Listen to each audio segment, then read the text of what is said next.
Hey everybody, Megan from Bliss here, and I wanted to take you on a little bullet journal journey, as it were. I started bullet journaling a year ago. I used a traveler's notebook that I had gotten from Michael's and some Moleskine inserts, and I quickly learned that I liked certain things and did not like other things. For example, I like dot grid versus lined. Who knew? What I wanted to share with you guys is my journey since that initial traveler's notebook and how I bullet journal. I have 2 stacks of bullet journals here, as you can see. This is my writing stack. So to talk just a little bit about these guys, they're books that I use strictly to plan writing projects. They'll include names, histories, character profiles, locations, anything that's inspirational. So that's why I use these notebooks. I have a different notebook for each project. So this is the first writing bullet journal I did, and this is the one for my current novel. Included in this are also some notes on writing, which I have here, which I think is kind of fun. Just kind of going over, plots for things, issues that people come across. It's just nice to have that kind of stuff handy when I'm planning. In this journal, I also used washi as dividers, which I really like the way that came out. Like, that's for my plot outline. I've got it over here for just the start of the novel, which I love. So I definitely love the traditional bullet journal system, especially for stuff like that, because I'm forever adding things and doing it out of order, and I used to just put everything on a post-it note and call it a day. So this keeps me much more organized. I'm not going into them in depth in this for 2 reasons. 1, I think it's a whole other video, and 2, this project is not yet finished, and I don't want any spoilers out there as of yet. So more to come on writing and using a bullet journal to organize that writing at a future date. So these are my actual bullet journal ones, the ones that I use for day-to-day organizing, for keeping my life in order. This was the first one. I picked it up from Barnes & Noble. It's a Moleskine, it's dot grid in teal. It's soft cover, which I kind of liked. And it was because I couldn't find the Leuchtturms anywhere close to me and I didn't want to order one online. What if I didn't like it? So in here I used all sorts of things. I've had regular monthlies, collections for trackers, weeklies, gratitude logs, spreads for challenges, movie stuff, task lists. I got into dailies for a really long time. I tried time tracking once before. It did not work out well for me because all I do is work and sleep. So I just went with traditional dailies, tracking my water, putting in some challenges, adding little journaling moments, fun little things I got when I got my first Tombos. So all kinds of different things would go in here. I'd kind of do little mini scrapbook pages, which I really liked.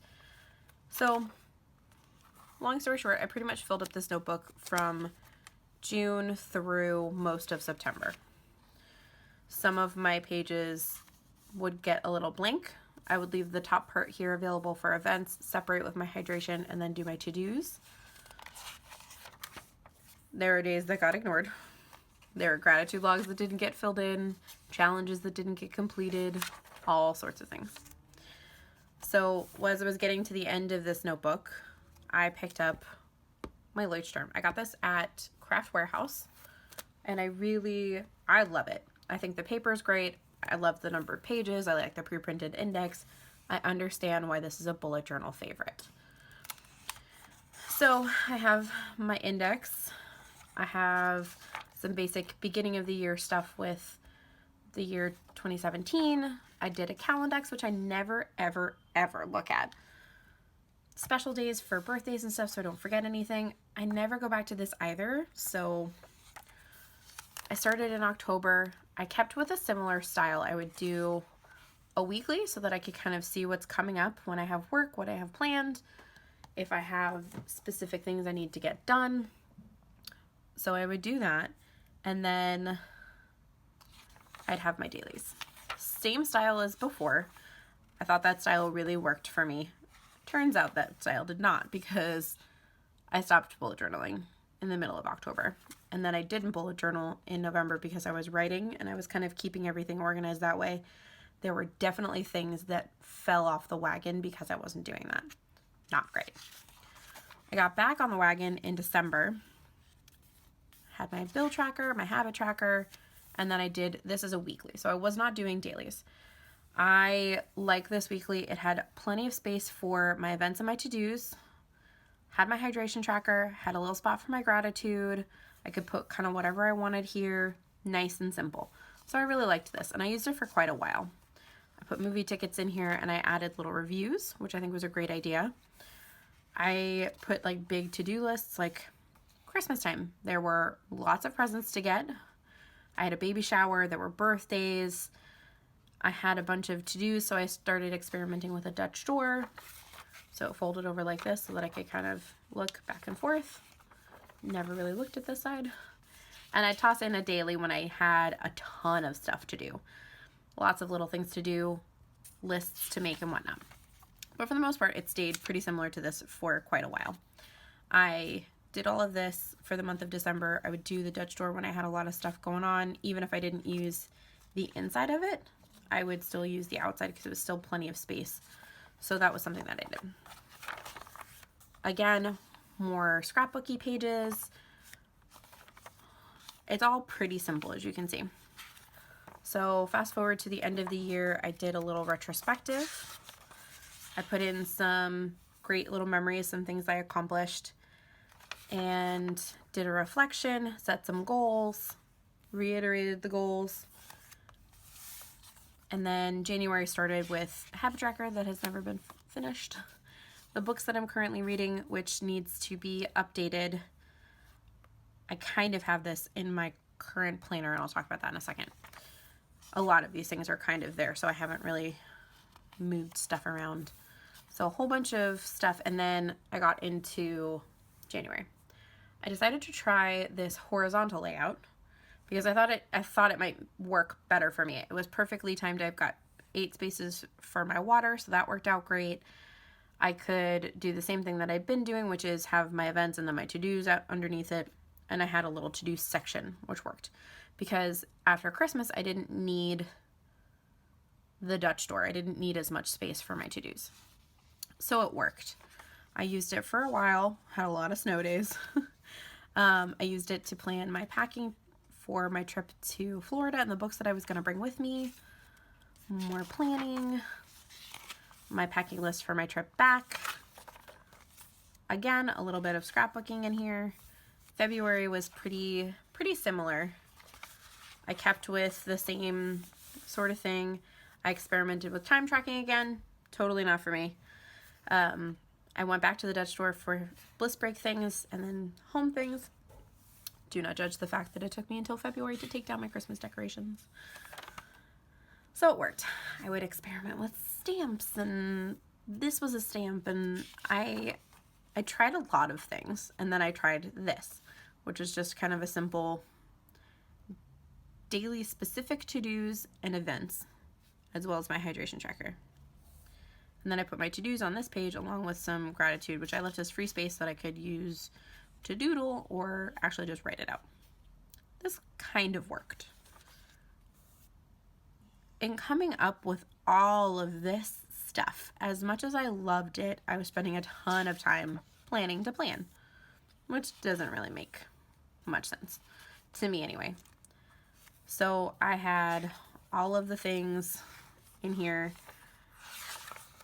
that I had set up for my New York trip and all of that kind of stuff.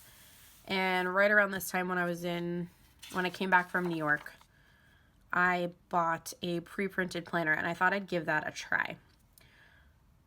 So far, I like the concept, but it still isn't quite right. So I'm still experimenting and still trying to find something that works for me. I may come back to the make it yourself bullet journal. I don't know. I have a lot of things that are subject to change in my life right now, so there's the possibility that I could be doing something completely different and not doing a bullet journal at all. I don't know yet. So that's kind of where I've been, and I want to show you where I am now. This is what I'm currently using. This is a mini happy planner from Michaels. They were on sale. I thought I'd give it a shot. I wanted to try pre-printed for a couple of reasons. I wanted to make my life a little bit simpler with my weekly spreads, and I wanted to have a place to put things for the future. I don't look at a Calendex. Putting things in the future in a bullet journal sometimes doesn't make sense, because if I put a whole monthly spread out and I plan every week, then I end up having to add a collection, or I need extra pages for to-dos, or something happens, and I just don't like splitting things up. If I split something up, I then don't go back to it. So I got this. I added some things in here, like this little dashboard. I added some little collections of things that I wanted to keep with me, like the books to read, movies that I wanted to see this year or have seen already or filled in, TV shows that I'm currently trying to binge watch while I do other things, and then all the rest of the stuff's already printed out. I've got all the monthlies. It's got a monthly layout already. It's got weekly layouts.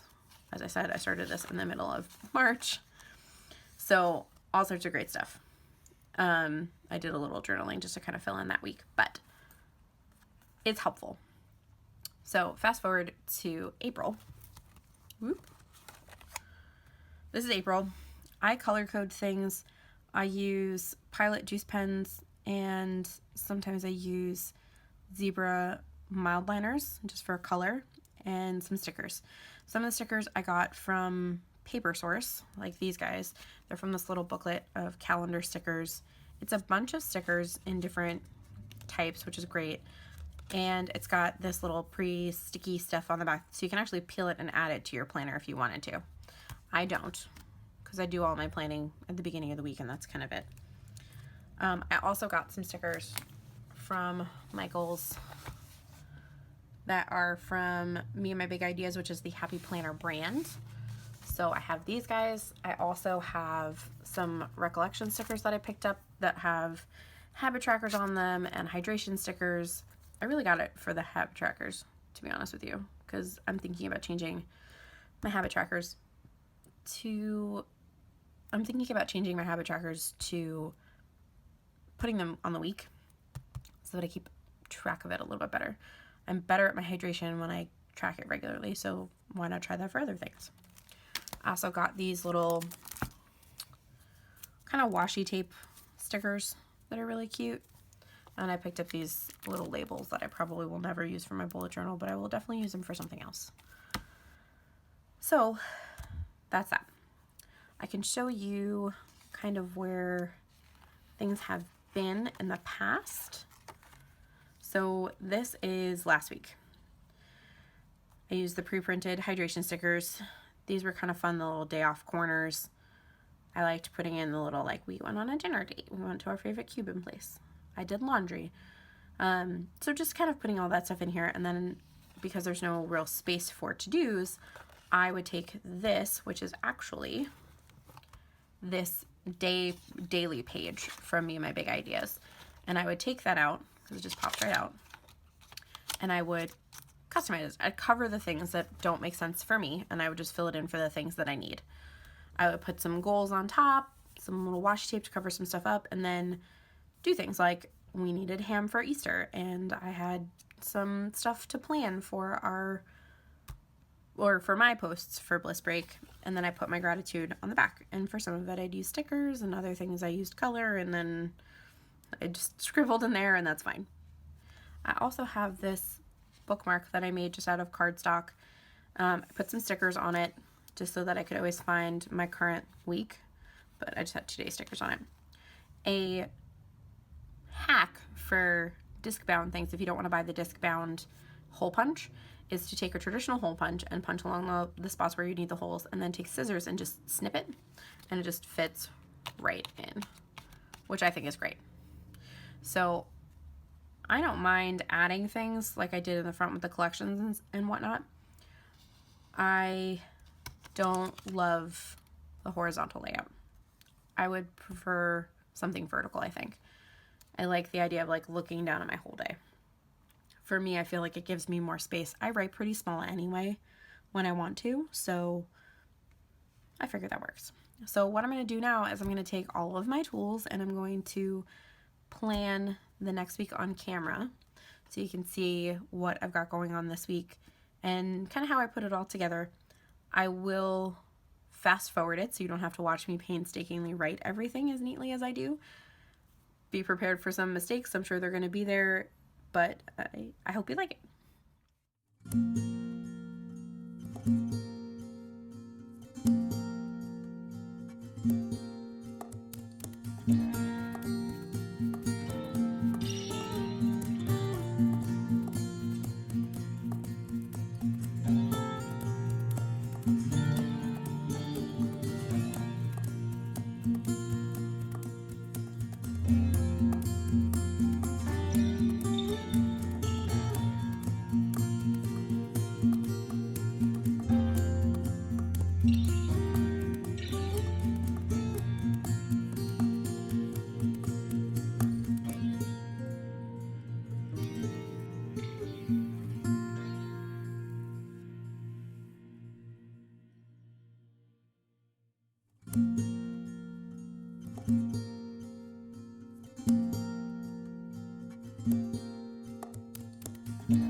So that's it. That's where I'm at right now with my planning. I am thinking about trying something a little different. I had previously used the PDFs that Passion Planner gives you to plan some things. It has a time log, which didn't work for me at the time, but just means a whole bunch of horizontal lines, and it may actually work out perfectly for me. It's got sections on the bottom for like personal to-dos and work to-dos and a whole blank section on the other side. That might actually work. I think my biggest problem with this one is it is a little smaller than I'd like. If I compare it to the Leuchtturm, it's quite a bit smaller. It's even smaller than the Moleskine, which is already smaller than the Leuchtturm. So I think that's my biggest problem, is that I don't have a ton of space for my to-do, so I'm just coming up with a whole bunch of things to try. So I'll give it the rest of the month. I may, in May and June, go back to this guy, or this guy actually. But I did order a passion planner, so we shall see what I like. That one is going to be an academic one, so it won't start until August. So yeah, that's what I've got for you guys. If you'd like to see other planner videos or have questions or preferred planners that you like that are predated, go ahead and hit me up in the comments below. I would love to hear how you guys plan or what you'd like to see from the planner side of Bliss Break. So thanks everybody. Bye.